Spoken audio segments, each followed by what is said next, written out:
this, as you already know, as has been introduced, is habit 4 of Stephen Covey's 7 Habits book, and it's called Think, Win, Win. Yeah.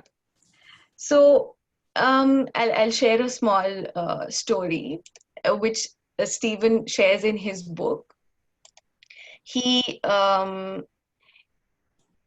goes to this office where he's been asked to come because he's a management consultant, right? So the president is, facing some issues with his uh, managers. So he says that my managers um, are not cooperative. They don't cooperate, and they're very selfish. So Stephen says, okay, so is there any reward for not cooperating? He says, no, there's no reward. In fact, there's a reward for cooperation. Every week, I call them for a meeting and to my room, and I discuss and I tell them that, if you cooperate, we're all going to win. We're all going to make money. And then when Stephen goes to his office, he finds that behind a curtain, there's a wall. And on the wall, there's a big poster. And on the poster, there are several horses lined up on a racetrack. And photoshopped on the face of each horse is the face of the managers. And at the end line, at the goal line, there's a picture of a beautiful vacation spot, Bermuda or something like that. And, a romantic couple walking and blue skies and all flowery stuff. And every week when he calls these people to his office, he tells them that you have to cooperate, you're going to win, we're all going to make money. And then he says, who's going to win that Bermuda trip? So this is something that's there in the thinking, in the paradigm. That's how we grow up. There are 6 basic paradigms of human interaction: win-lose, lose-win, lose-lose, win-win, win, and the last is win-win or no deal. Now, these are terminologies that Stephen has used in his book, and let's explore each of them. And let's go to the first one.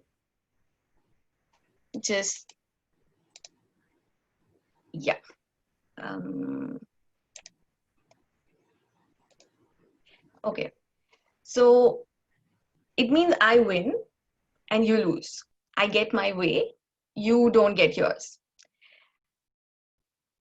If you look at early childhood, when we grow up, in our families, we get compared.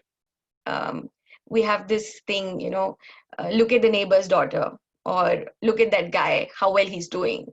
And even within siblings, your brother's doing so well. What happened to you? So imagine the mind of a young child who's impressionable and who's vulnerable. And when these kind of situations happen, what we are telling that person subconsciously is that your worth depends on how better you are from the other person. It's not how good you are, but how better you are from the other person. So you feel that you're not intrinsically likable.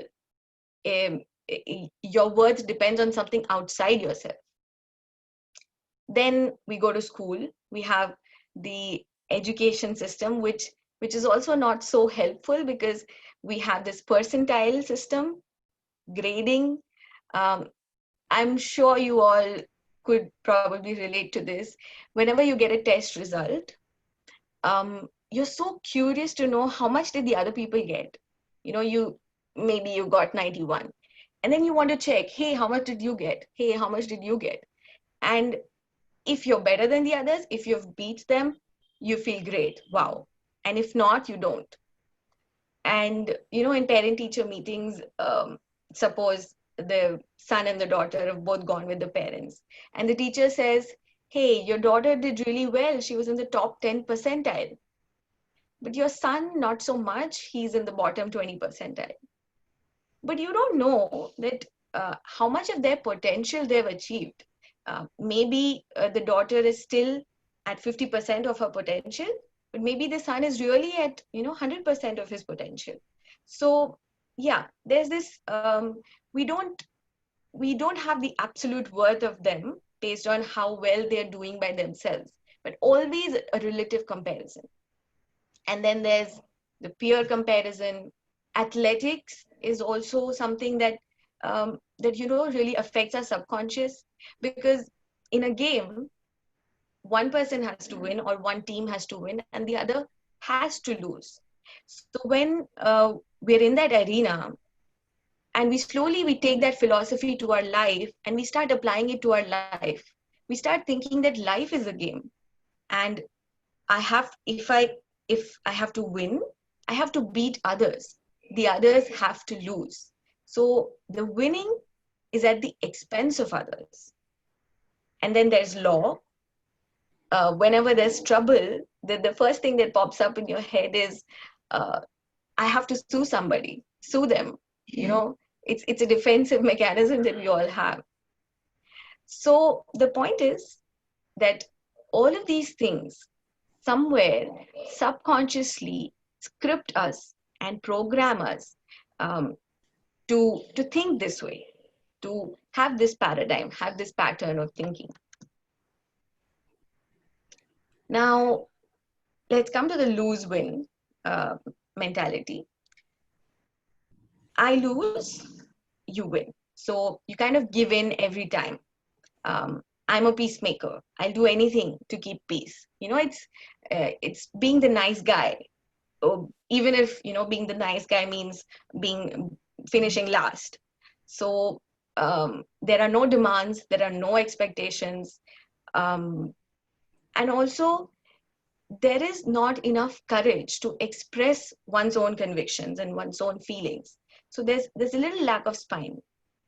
Of course, sometimes you want to go by this mentality because you value that person too much or that relationship too much, and probably the issue at hand, the decision at hand, is not so important to you or is not that big a deal.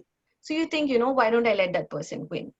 But if you do it all the time, because sometimes we just want people to like us, we want to be popular, or we want to be um, we want to please everybody, so then that happens. And a grave problem with this lose win mentality is that um, you somewhere harbor some resentment within you, because uh, you can't help these subconscious things, and this resentment harbors within yourself and grows within yourself, and can lead to a lot of psychosomatic stress and anger and rage and so many type of emotions. Okay, so um, let me give you an example. There's this example of uh, a man who gets divorced, and they have a really ugly divorce, and the husband and wife, they don't like each other. When the settlement happens, the judge orders the husband that you need to give half of your earnings, you need to sell all your stuff and give half of your earnings to your wife as alimony. What he does is, he has a $10,000 car. He sells it for $50, and then he gives $25 to his wife. When the wife protests and she goes to the authorities, they find out that he's doing this with all of his assets, his bungalows, his farmhouses, everything. So it's kind of a mentality where you want the other person to lose no matter what. And like you can imagine, it's kind of a very destructive mentality, because you're not doing yourself any good in this way. Win. This can probably be the most common mentality that we have. We want to win, but we're always not very concerned with others. I mean, I want to get my way. I don't really care about what you want, because in day-to-day life situations, Sometimes it's just not a dependent thing where you're working with others. Sometimes you're working alone. But even when you're working with others, sometimes we're just not concerned. And then, of course, we have the golden paradigm, which is win-win, where we say it's not your way or it's not my way, it's a bigger way, it's a higher way. And like some of you mentioned in the word cloud of, what pops up in your head, it does mean mutual benefit. It does mean that, both the parties are happy. You want the other person genuinely to also feel satisfied, because once both the parties are happy with the decision, they can stay committed to the action plan. Otherwise, it's a compromise. Otherwise, you wouldn't be able to give your 100% even if you want to, because somewhere you feel affected by, that the other person took advantage of you. So at this point, just to kind of check, close your eyes and just self-reflect on which of these philosophies do you think in your everyday life do you abide by. Honestly, it will need a little bit of self-awareness because we're always not very aware of these things. Just introspect and you can answer this question. Guys, again, the code is 335190 and www.menti.com. Please participate. I personally was enlightened to actually see your explanation of those 6 paradigms and how, in different situations, I've used them without even knowing that I was actually in there. Because, yeah. Especially in the win-lose category, like how you went for the peer and the family thing. I mean, usually if you think about yourself, you're not going to be like, no, I don't want people's harm. But you end up getting in that paradigm. Yeah. It's very... Yeah. And probably in the win paradigm, where you're not so concerned about others, you don't really want the other person to lose, but you're also not rooting for the other person. Yeah. So, okay, we have about 54 responses. Let's wait for a few more. I'm so glad there's no one in lose-lose. None of us are like that. Yeah. And sometimes you feel that you're win-win, you are going with a win-win mentality, but then you don't really win, and then you think, oh, I shouldn't be thinking win-win because then I'm too gullible and probably I was taken advantage of. So there's this story that Stephen shares in his book that there's this person who says that he has a company and he has a few suppliers. So he has a meeting with one of the suppliers and something happens that finally the deal is in terms of the supplier and not of this guy. So he says that, oh, I went with the win-win mentality, but then it didn't help me. So Stephen asks him, so did you win? He says, no, I didn't. I lost. So he says, then how is it win-win? Because if it's really win-win, you persevere, you have more communication, you hammer it out until you let the other person realize that you are genuinely interested in that person's welfare. And then that relationship automatically builds up into a win-win. So it's not win-win until it's really, until you reach that consensus that we're both happy with this decision. It may not be the original decision by either of the parties, but yeah. Yeah, definitely. So we have a few people who are in the lose-win category. So yeah. So that's something that I guess if it's 20 of 60, it's I'm doing my math. It's 1/3, right? Yeah. So 1/3 of the 65, 60. Okay, it's increasing. But yeah, almost 1/3 of us are in the lose-win mentality, where we think, we want the other person to win and we're the peacemakers. A few of us are there in the win-lose category as well. And um, like I shared, it takes a little bit of self-awareness. So sometimes, even when we think that we are win-win, we may actually be win-lose. Okay. So I didn't actually share all the 6 paradigms. These were the 5 paradigms. And the next one, which is the last paradigm, is win-win or no deal. So you're in your mind, you're saying to the other person that I only want to go for win-win. I want to win and I want you to win. It's better if we just cancel the deal and we live with this decision that it wasn't good for us, and it's usually done before any kind of a decision is made. So um, there's this story of a family where there are 2-3 kids, and the family has a tradition of dressing up in costumes and going to different places and performing. So when the kids are small, they all really enjoy it. But and they're all good singers, the mother and the kids. But when they grow older, their music preferences change, right? Somebody likes jazz, somebody likes blues, somebody likes metal, somebody's into rock.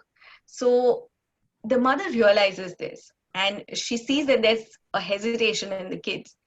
So she says that until we find a song that all of us like, we won't do this. If one of us has an issue with it, we'll just skip the program, and instead of that, we'll maybe do something else, have ice cream or something.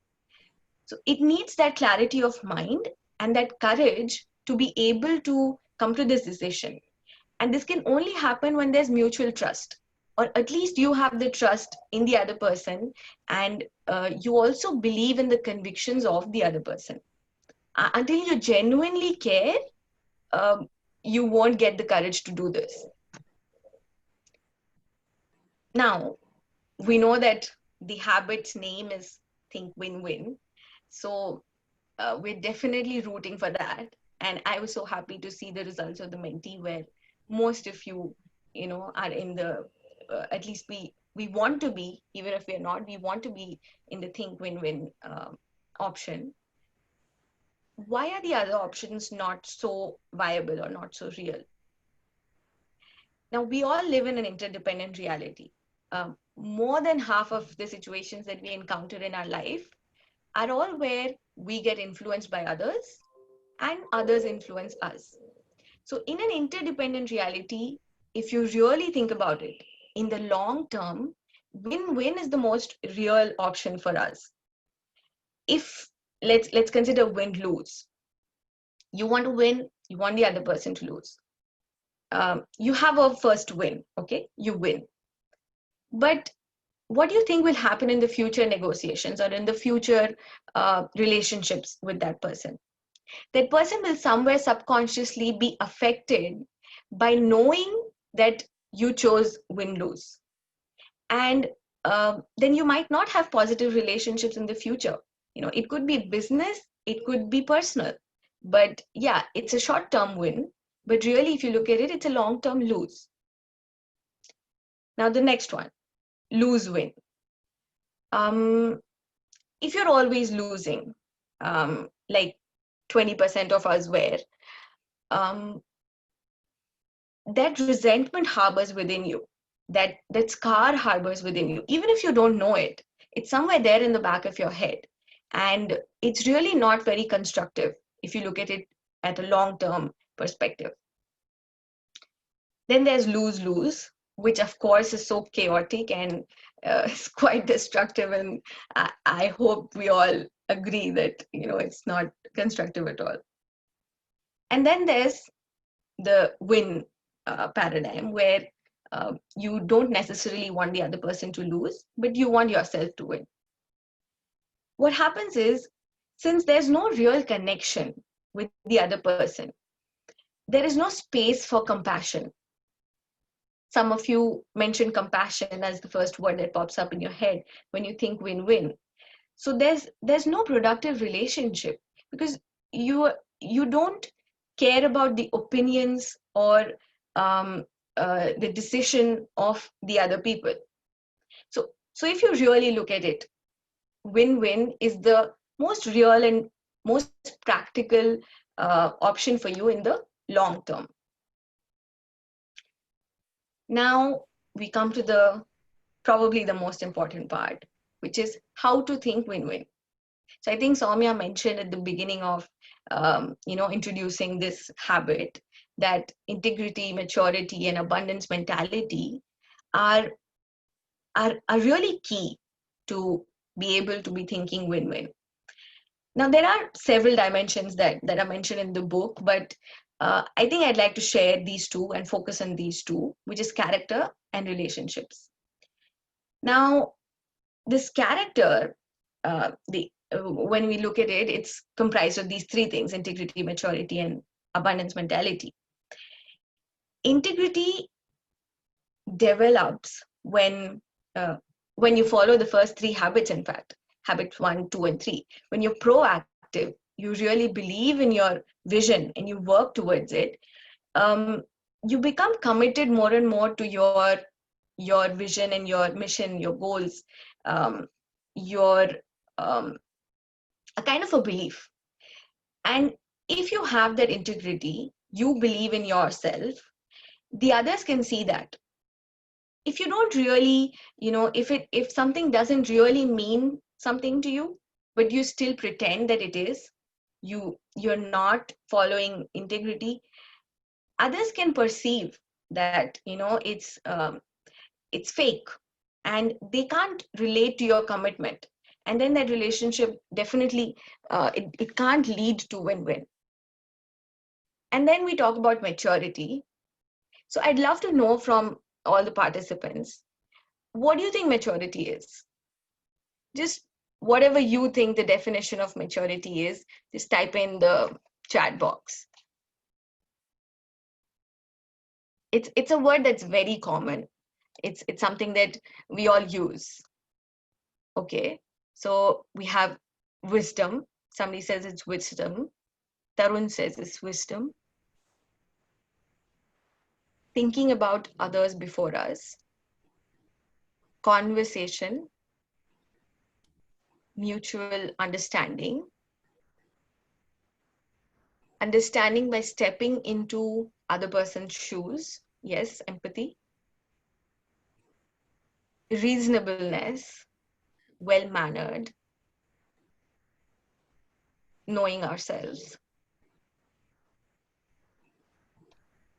Wisdom. I really like that. Able to understand the situation correctly.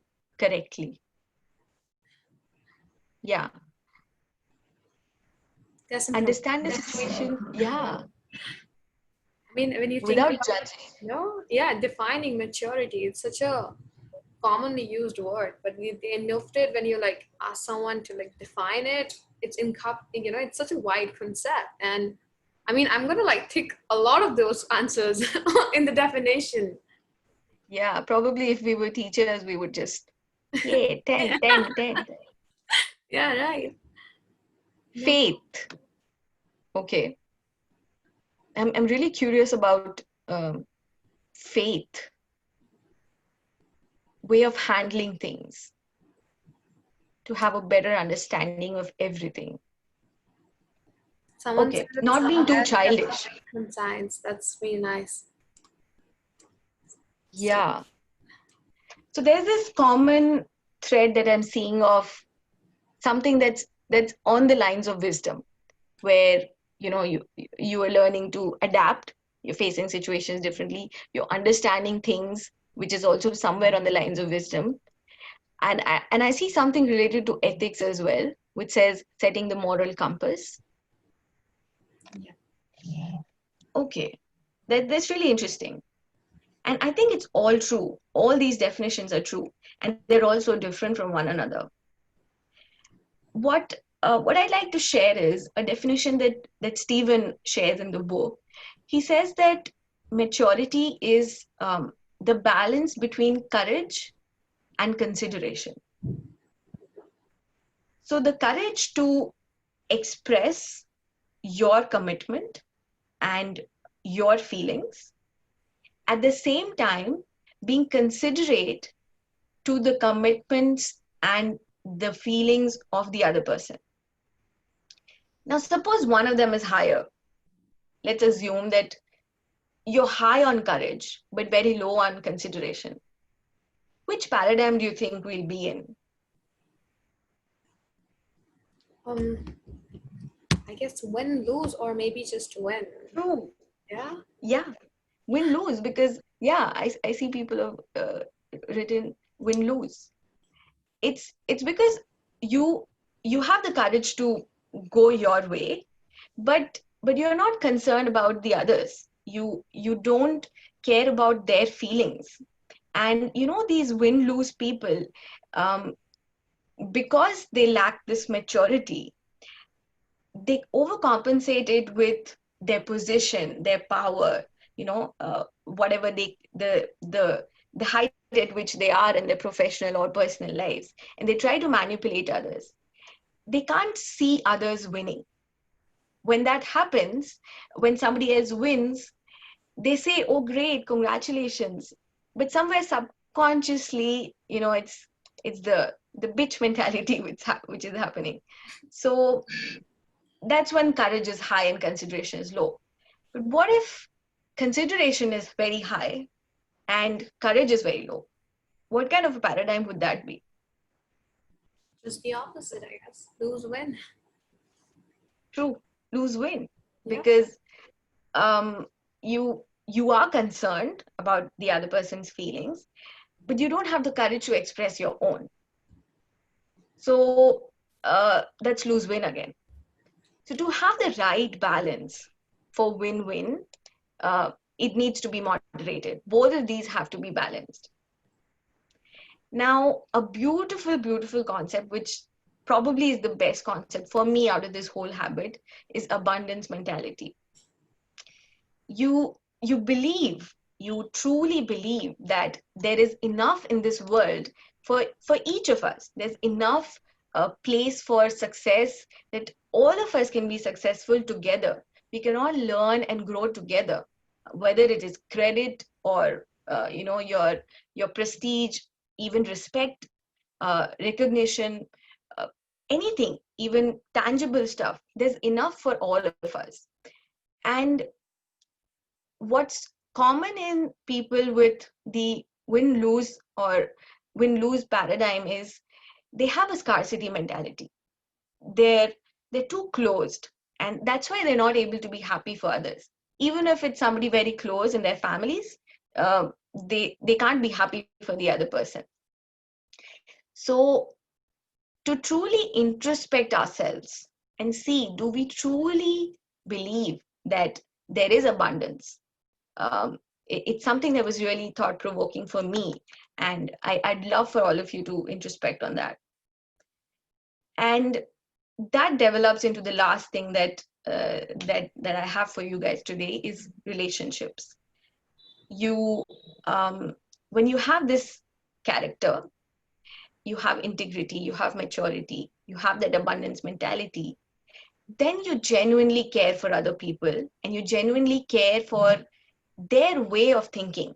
There could be a relationship, a negotiation, let's say, a decision to be made, and there are two people. You say something and the other person says something else. If there is enough trust, there's the terminology emotional bank, which is used quite in abundance in this book, which means how much of a positive emotion or a positive trust have you invested in the relationship. So if you have integrity and you truly believe in your commitment, you also believe in the other person's commitment, you trust that that person is also coming from a valid way of thinking, and then you build that relationship. You persevere.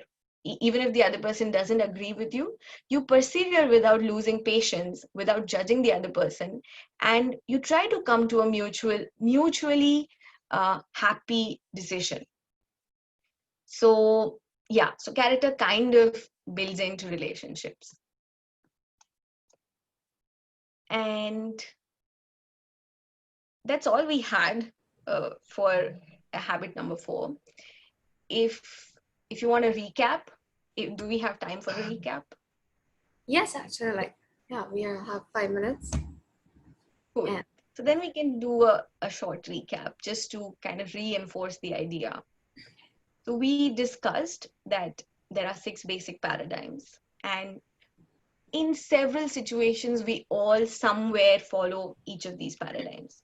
If there's a family emergency, um somebody's sick, you will be in the win paradigm, because you at that point you don't really care about what's happening all around. You're only concerned about what's happening to you at that point. So we discussed that there are these different patterns, and some of these are scripted for us instead of us choosing them um, uh, actively. It's kind of programmed in our brains because of the conditioning that we've all received when we were kids, because of peers, academics, because of our family relations, things that our families believe in. Some of our parents truly believe that comparison helps, and they think that it could boost competition and uh, help you to work better or perform better in life. So this whole concept of competition versus cooperation is something that is now being thought upon a lot, whether the basic feeling in the society should be of competition, where you're all running against each other, or of cooperation, where you're all working together. So even if you look at it from, you detach yourself from the feeling part, you only look at it practically. We are 99 of us in this Zoom call, and I'm sure others may be joining us from Facebook. So each of us have a different set of talent and a different set of skills. If we're all competing against each other, working towards the goal, maybe I attain 80% of my potential. But if I work with all of you and we're all in this together, trying to learn together, grow together, I genuinely want you to grow, and you genuinely want me to grow and learn. So you help me and you cooperate with me, and we all increase our potential. So instead of 80, maybe I reach 95% of my potential because I learned from you guys. So it's something very practical. So that's why then we discussed that win-win is the most real and viable option in this interdependent world. And then we discussed what are the things that can help us in thinking win-win, to really introspect on our integrity, whether we truly believe what we think we're believing. Uh, do we have goals? Do we have values? Uh, take an example of global warming. If I truly believe in it, and I have a commitment towards it, and there's a lot of integrity in my belief in that, others can see that. And if there is a decision related to that, whoever I'm negotiating with, that person would be able to perceive this genuineness, and that would help me. And I would also be able to kind of understand where he or she is coming from, because we are all different. So we discussed integrity, maturity, the abundance mentality, and then we discussed how that's going to help us in our relationships. So that's kind of a short recap of what we did. And maybe now there's enough talking, and I really need a sip of water. We have a lot of questions coming up from the audience. It was very interactive session for sure. And yes, so let's get on with it. The first question that we have is, why do we always compare ourselves with others rather than comparing our own results? That's a very valid question. And before answering any of the questions, I'd like to say that I'm not an expert. I'm just one of you guys, and I can just share what I know and what I feel. So of course, there's conditioning. We have to acknowledge the fact that we are all conditioned. We can't help it. We'll probably be doing we'll be doing meditation, right? And many of you might know about one of the heartfulness practices, which is called heartfulness rejuvenation or cleaning. This conditioning that happens is in the form of thoughts and is in the form of impressions, something that has happened way back in my childhood that has left an impression on me. And now that decides how I perceive new realities.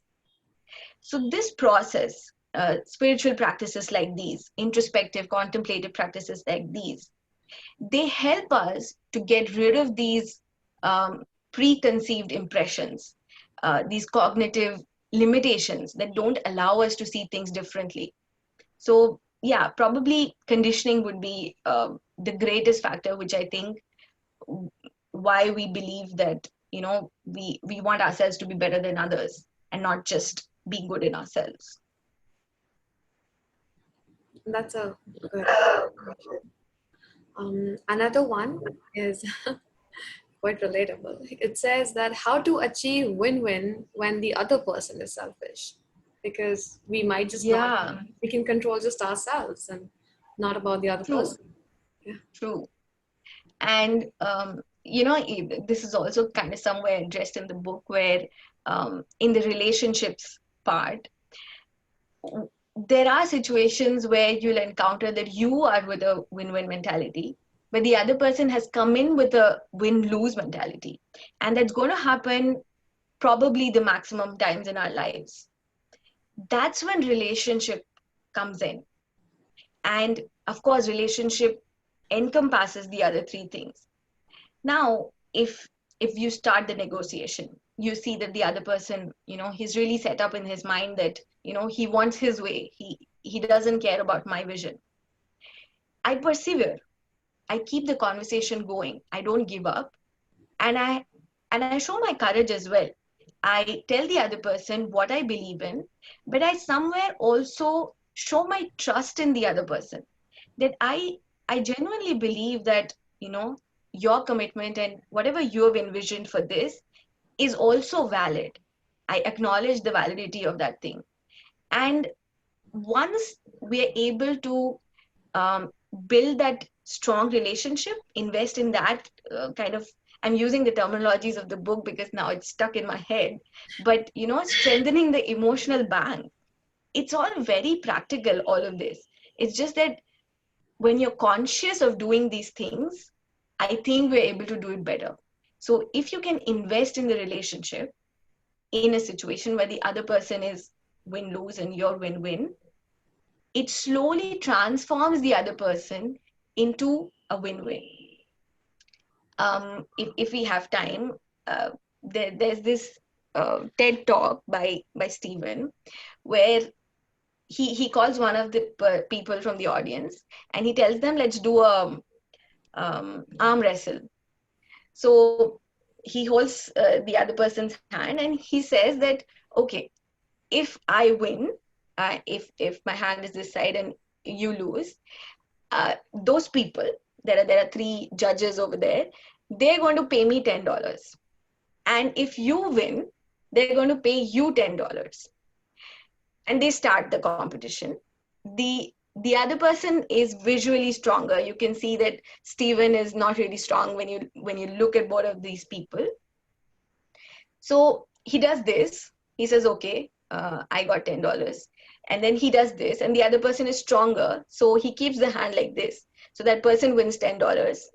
And then this guy, they come back, and this guy allows the other person to win. And he gets $20.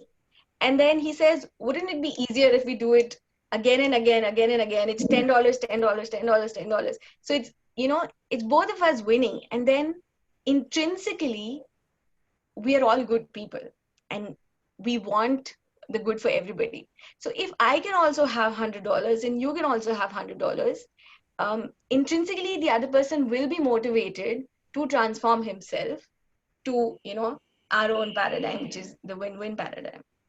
I don't know if that makes sense. It does. It does. And that was a great example. Another burning question that we have over here is, how do we develop mutual understanding, and how do we change this mentality of win-lose? They're like reoccurring two main topics from the audience. How do we change? The mentality of win-lose. And the first part of the question was, sorry, I'm losing track. And it was, how do we develop mutual understanding? Yes. How do we develop mutual understanding? Well, it's mutual, so it's definitely not one-sided, but you need to keep your channels open. If you're closed, you don't allow the possibility of the other person being able to perceive, because even if we don't realize it, we all have an intuitive part of our brains which can perceive the feelings of the other person. There are so many studies in communication which say that that 95% of our communication is nonverbal, and it's the feeling that we transmit to the other person, which which is in the form of body language, but it's also basically vibrations. We are all made up of vibrations. So if you have a genuine trust in the other person, it will definitely show. It will definitely be transmitted from yourself to the other person, and then there can be scope for mutual understanding. But if we keep ourselves closed from the beginning and we don't allow the feeling to germinate, and if it's not there inside, you can definitely not transmit it. So I think being genuine and authentic in your trust in the other person is key for any kind of mutual understanding, because you want to understand the other person, and then it reciprocates. On the same ground, we have another question that says, to achieve win-win, must we compromise our values? And if not, how to achieve win-win without compromise? And they want your suggestion on it. Yeah, I think that's where the sixth paradigm comes in, where if you feel that you're being compromised, your values are being compromised, then you cancel the deal. You have that courage, and since I'm assuming that you have that trust in the other person will understand, and you do it before you take the decision. You express yourself that it's going to be a compromise for me, and I wouldn't be happy in the long term. So I'm sure you wouldn't want that. And it's also not just this way, but also the other way around. If you can see that the other person is going to be compromising, you will yourself feel that then we shouldn't go ahead with this decision. We should skip it, cancel it. But it does need a lot of courage, um, and a lot of clarity, because most of the times we're confused, and we're in this pendulum of being win lose and lose win, and we're going from one place to another. So that's where these contemplative practices come in. I mean, I personally have come to appreciate the value of things like meditation, things like diary writing, journaling, even doing your own exercise and just going on a run. I love going on long runs. That's when you can kind of build that inner awareness, the kind of clarity that you want. So you're clear that these are my values, which was also, I think, part of habit 2. When you're clear, then you know that, okay, it is going to be compromised. And if that clarity is there, it's going to be easier for you to build up that courage and express to the other person that, hey, I don't think this is going to be, a mutually happy decision. I hope that helped. Yeah, I hope so too, because that was a very good explanation. And I guess there's another one that says, how to really appreciate the other person from the heart for their win. It's more self-introspective. How to appreciate the other person from your heart. Yeah. Like want that person to win. For their win. Suppose they've already For their win. Okay, yeah. That's quite deep. And I think it all lies in compassion, because if it, and it's so subconscious, to be asking this question, we have to be so self-aware that there are situations where we probably don't appreciate other people's wins.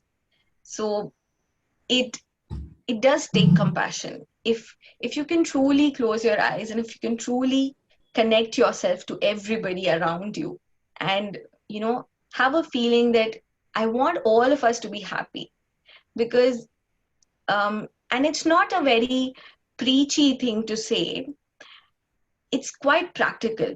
If you truly study the science of thoughts, and there's so much new research going on in this field of what are the effects of thought on your brain, how positive emotions interfere with your brain, you find out that the more positive you feel towards others, it has an impact on the electromagnetic field around you, and it affects the fields of other people, and that at the end of the day affects you.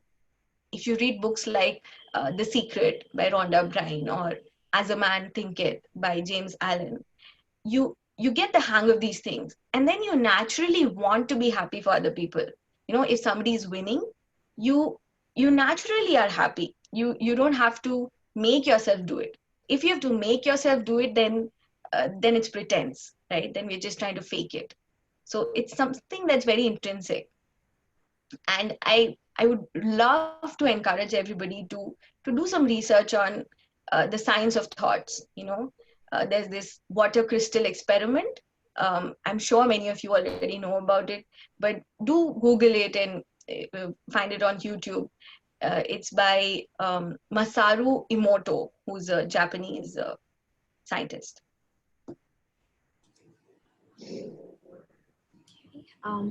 So since we are moving now towards the end of our Q&A, there are a few of the questions left which are more similar to the idea, which probably is dealing with how to tell the third party, the second party, about win-win, how to convert them, make them understand it's not just about us, and especially how to deal with the people who are egoist in nature, as said. So any thoughts about that?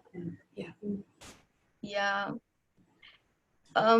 It's such a common thread that we all feel, even in our families. I if I meditated with my mom, I would just think that, oh, why is she like this? I want her to change. Or with a friend, or even with the professor. I have a professor who's like really on my nerves. But at the end of the day, you can't change anybody else. The I don't know how many of you attended the first session, or even I couldn't attend it, but I know that there's this circle of influence and the circle of concern. So there are things that you can't control, and there are things that you can. And I would say that this changing people, it could be in either of the circles, because um, you changing has an impact on others, and then that can lead to them changing. But it all begins with any kind of change, like the quote by Gandhi, where it says, be the change you want to see. So it begins with you. That's an amazing to end this. So that's all for the Q&A session, guys. Thank you for asking such interesting and profound questions. And I hope you all got the answers that you were looking for. Now we will be moving towards the guided meditation and relaxation session. And we have a video, and I hope we will play that now, I guess. So let's just get comfortable. Yeah, I'm really looking forward to meditation.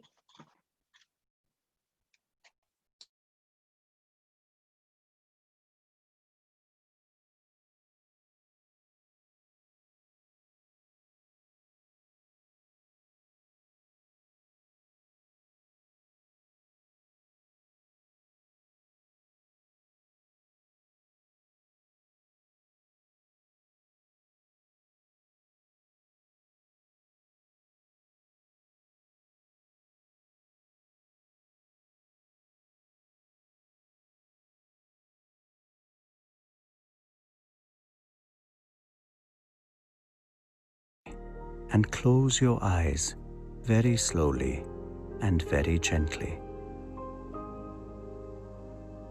Let's begin with the toes. Wiggle your toes. Now, feel them relax.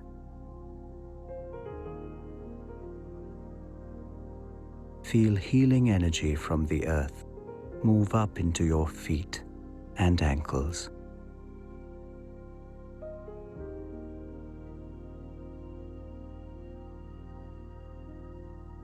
Then up to your knees, relaxing your lower legs.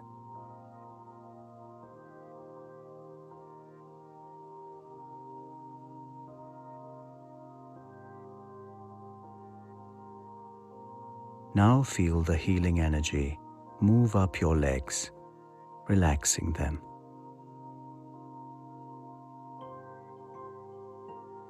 Relax your thighs.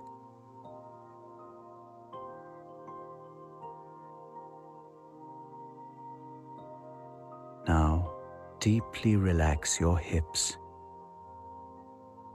stomach, and waist.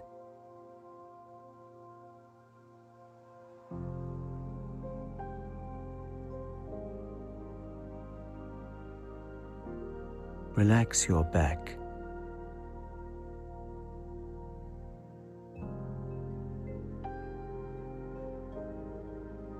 From the top to the bottom, your entire back is relaxed.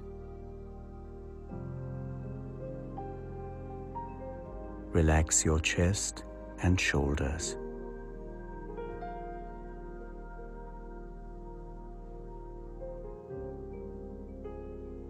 Feel your shoulders simply melting away.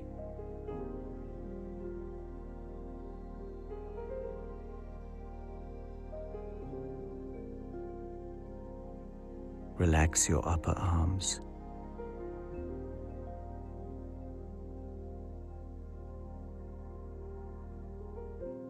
Relax each muscle in your forearms.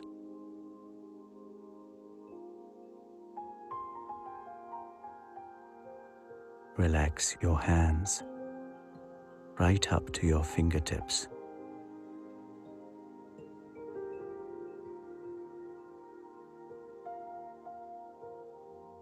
Now relax your neck muscles.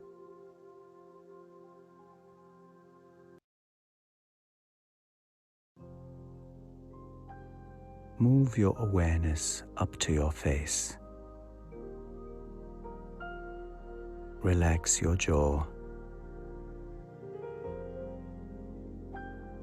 mouth,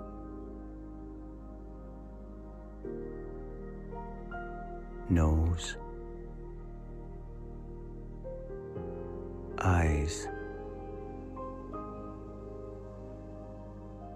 earlobes, facial muscles,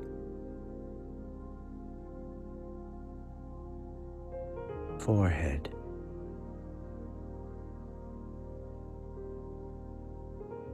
all the way to the top of your head.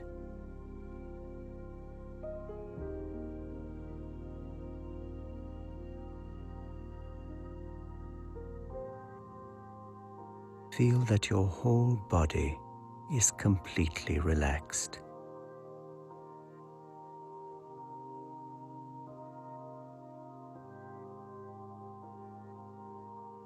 Scan your system from top to toe, and if there's any part of your body that is still tense, painful, or unwell, spend some more time immersing it in the healing energy of the earth.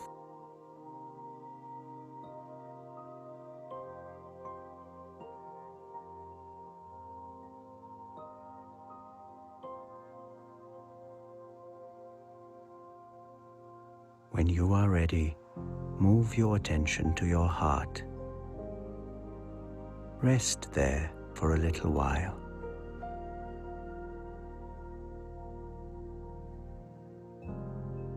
Feel immersed in the love and light in your heart.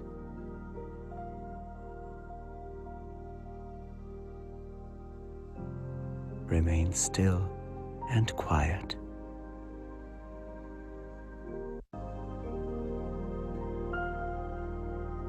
Now, suppose that the source of divine light is already present within your heart, and that it is attracting you from within.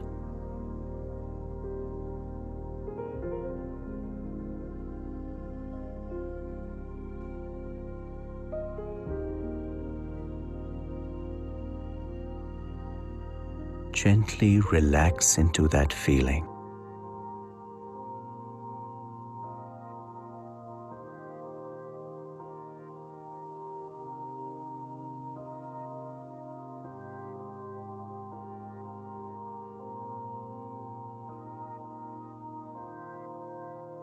If you find your awareness drifting to various thoughts, do not fight them and do not entertain them. Let them be, while simply reminding yourself that you are meditating on the source of divine light in your heart.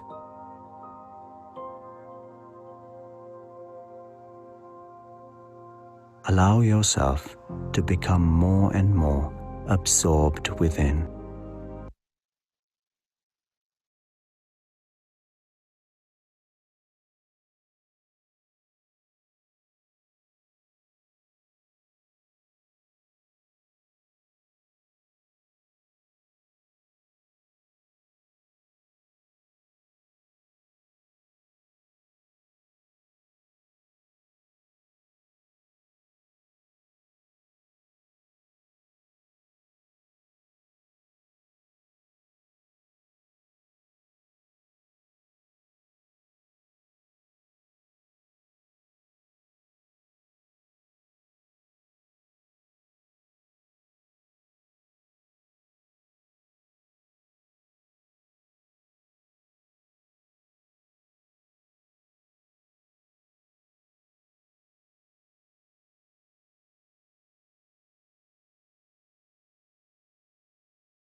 That's all. Gently conclude the process and observe yourself.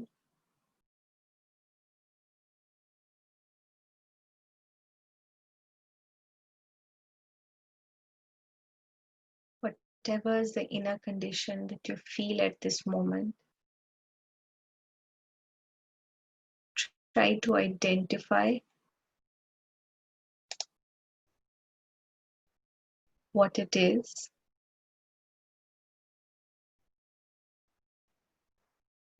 and let it settle down and make it a part of yourself.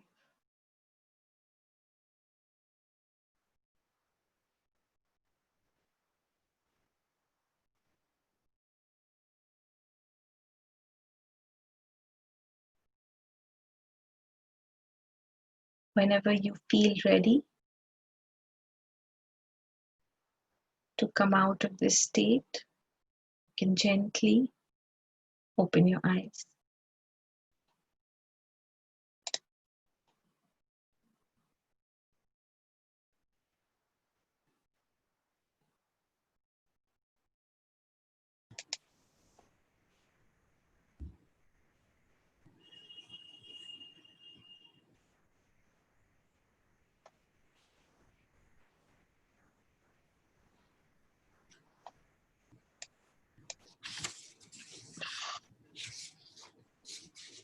Well, that was a beautiful session. And it will definitely set the tone for the next week.